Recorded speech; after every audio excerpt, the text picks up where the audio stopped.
அனைத்து அரசு பேருந்திலும் இலவசமாக பெண்களுக்கு வழங்கப்படும் பயணம். அனைத்து பஸ்ஸும் இன்னைக்கு என்ன பண்ற, நகர பேருந்துன்னு சொல்லிட்டு அந்த கிராமத்தில் ஓடுற 3 பஸ் ஓடுச்சுன்னா 2 பஸ் நிறுத்திட்டு முன்னாடி ஒரு லிப்டிக் தரவிட்டான், சிவப்பு கலர் லிப்டிக். உலகத்துல இவனுக்கு தான் கேட்கணும், மேக்கப் போடுறதுக்கு இவனு தான் கேட்கணும். அவங்க எப்படி டோப்பா போடுறாங்களோ அது மாதிரி லிப்டிக் போட்டான். ஆட்சிக்கு டோப்பா மாதிரி பஸ்ஸுக்கு லிப்டிக். பஸ்ல ஏறுறே அது எதுக்கு? அந்த மானங்கட்ட பொழப்பு. அவங்க விட்டு திட்டு வாங்கினு ஏச்சி பேச்சு கேட்டுன்னு நாயே பேயே ஓசி ஓசி ஓசி. எதுக்கு இந்த பேச்சு? என்ன நான் கேட்கிறேன், அந்த 2 ரூபாய் கொடுக்கறதுக்கு அந்த மக்கள் கிட்ட காசு இல்லாம இருக்குது. கேட்டாங்களா உன்ன?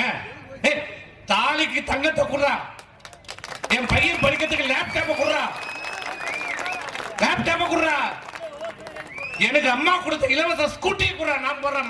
மான மரியாதை பெட்ரோல் டீசல் போட்டு நான் போறேன், ஸ்கூட்டி குடுறா. நீ என்ன எங்களுக்கு சோறு போடுறது? அம்மா உணவகத்தை ஆரம்பி, அங்க போய் நான் சொல்றேன் 1 ரூபாய் கொடுத்து 3 இட்லி வாங்கி சாப்பிடுறேன். நானு கௌரவமா நான் சாப்பிடுறேன், நீ எங்களுக்கு எச்ச போடுறது. அம்மா ஆரம்பித்த, எடப்பாடி ஆரம்பித்த 2000 மினி கிளினிக் தொடர்ந்து நடத்துறா. நாங்க போய் மருத்துவம் பார்த்துக்கிறோம்.